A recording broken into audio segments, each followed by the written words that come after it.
배당이라는 정책이 2016년에 한국에서 이런 지역 상품권을 직접 지급한 정책이 없었기 때문에 청년 배당 대상자들이 이 정책에 대해서 어떻게 인식하고 있는지를 조사하고 OECD, 월드뱅크, 심지어 최근에 IMF 보고서에서까지 불평등이 경제 성장에 부정적인 영향을 미친다는 보고를 하여서 불평등을 완화시키는 사회 정책을 도입해야 된다는 것에 대해서는 어느 정도 사회적 합의가 있는 것 같은데 현재 사회 정책들이 이 불평등 완화하는 데 있어서 제 기능을 하고 있는 것인가를 반문할 때 그것이 지금 현재 노동시장 현황과 소득보장 정책이 얼마나 정합하고 부정합한가에 대해서 우리가 먼저 질문을 해볼 수 있는데요. 왜 하필 배당일까? 수당이나 아니면은 뭐 기금이나 그런 표현을 쓸 수도 있는데 왜 배당일까?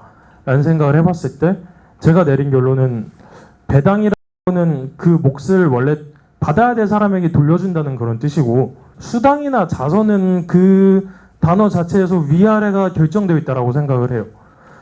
청년들을 성원으로 인정을 하기 때문에 청년들에 대한 자리를 내어주는 것이고 그래서 그 자리를 내어주는 것이 배당이라는 형태로 이루어진다고 생각을 했습니다. 청년 배당을 공격하기 위해서 뭐 옛날에 시작한 첫날에 중고날에 무슨 글이 올라왔느니 뭐 그런 식으로 그 이상한 선동을 하긴 했는데 저는 그게 올라오든 말든 신경 쓸 바가 아니라고 생각을 했어요. 애초에 내가 내 돈 가지고 깡을 하든 술을 사 먹든 뭐 주식 투자를 해서 날려먹든 무슨 상관이냐는 거죠. 배당인데. 저희가 처음에 설계할 때 사실 깡 얘기도 있었고요. 사실 그걸 모르는 것도 아니었고 청년들이 굉장히 불편할 거다라는 생각도 했어요. 사실은.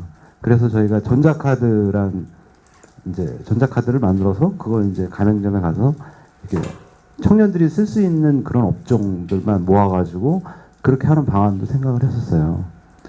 근데 사실 상품권이 주는 의미가 굉장히 커요. 지역 경제에는 또 어마어마한 또 획기적인 정책이 될 수 있어요. 그래서 그걸 놓을 수가 없어요.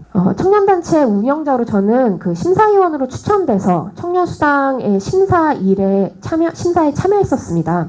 심사 당일날 서울시청에 들어가서 약 400명 정도, 개인당, 저 혼자 400명 정도의 청년 활동 계획서를 검토했습니다.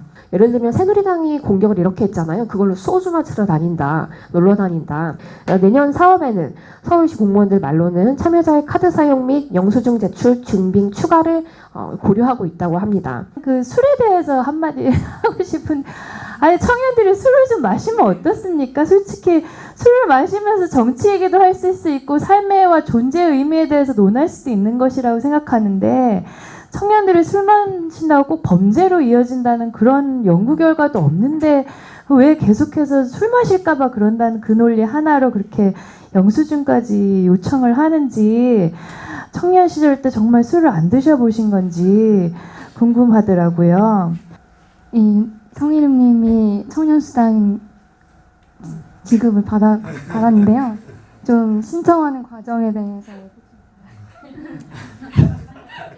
사실 생각했던 것보다 정작 신청할 때의 그게 어렵지는 않았어요. 근데 그게 어떤 느낌을 받았냐면은 제가 이 한국의 어떤 신청 문화에 굉장히 숙달되어 있구나 약간 그런 느낌을 받았는데 수령하게 되고서부터 문자 같은 게 많이 오는데 되게 어떤 짠한 서울시가 뭐 여러분을 응원합니다.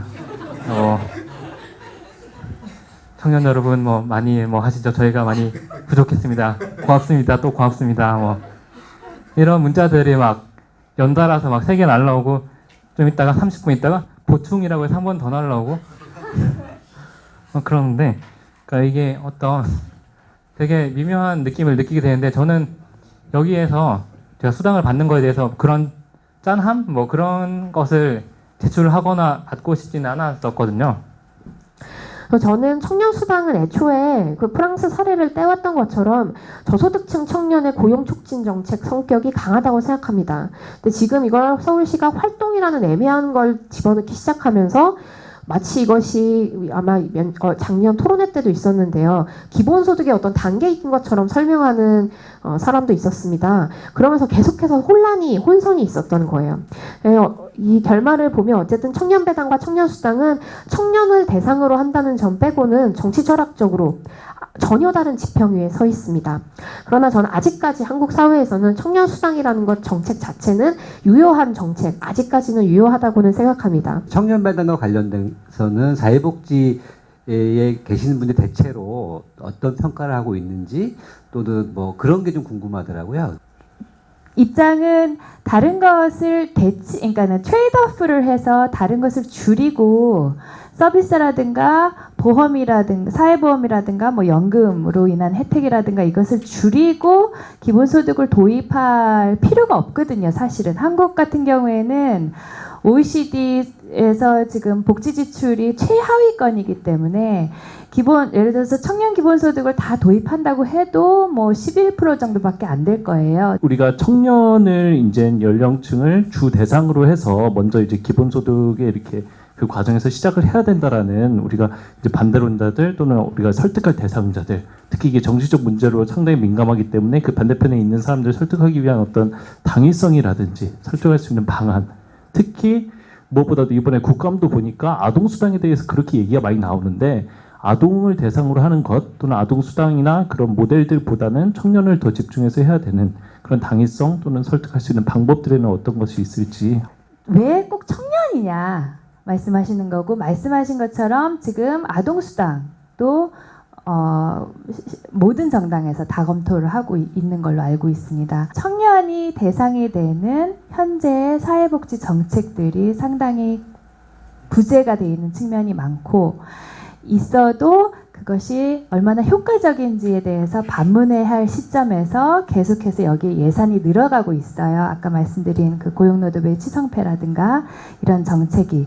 그런 의미에서 적극적으로 대안으로 우리가 그 청년 기본소득을 논의할 필요가 있고, 아동수당이나 양육수당에 대해서는 이것이 다른 것을 대치시킬 가능성이 더 있기 때문에 저는 좀 더 조심할 필요가 있다고 생각되어요. 김영란법으로 한 끼 5만 원 식사가 너무 싸다라고 난리친 이 국면에 한 달에 5만 원도 비싸다라고 하면서 늘어날 수 없는 이런 상황인 거잖아요. 근데 이렇게 어떻게 점진적으로 해서 이것이 과연 유의미한 효과들을 줄 수 있나라고 하면 좀 더 그 국가재정 차원이라든지 혹은 더 큰 단위, 뭐 서울시라든지 경기도 단위에서 이것들의 논의가 더 빨리 진행되어서 좀 압박들을 넣어야 되는데, 사실 지금 청년 수당이 그 서울시에 있는 청년 기본 조례 뭐 이런 걸 중심으로 만들어졌다고 해요. 그래서 여러 청년 주체들, 아까 그 얘기해 주시는 청년 좌파들이나 뭐 그리고 기본소득을 지금 주장하고 있는 녹색당, 노동당, 뭐 그다음에 기본소득 청소년 네트워크 뭐 이런 단체들이 좀 힘을 합쳐서 이 시민을 중심으로 하는 그 조례 운동, 그다음에 뭐 캠페인 이런 것들을 계속해서 서울시나 뭐 다른 지역에서도 끊임없이 해 나가야 된다고 생각합니다.